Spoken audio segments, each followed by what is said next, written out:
Oh, chers clients, chargement est bandit déjà. Chargement est bandit déjà.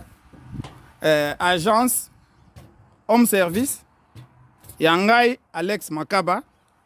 Na bandit déjà chargement. Na bandit déjà chargement. Bao Yowazana Biloko. Vous se préparez déjà votre carton. Vous bandit déjà vous préparer votre carton. Pour ceux qui n'ont loué véhicule directement. Na yeko zwapi biloko naza wa déjà na dépôt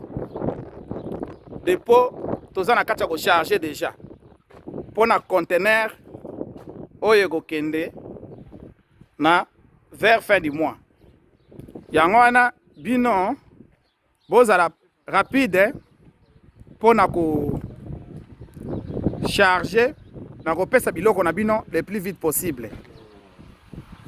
Yango wana message na linge na loba. Naza déjà na dépôt. Bo benga nga bisika nyonso bino bozali. Pona ya kozwa ba carton na bino. Na ya kozwa ba colis na bino. C'est bon. Bon travail.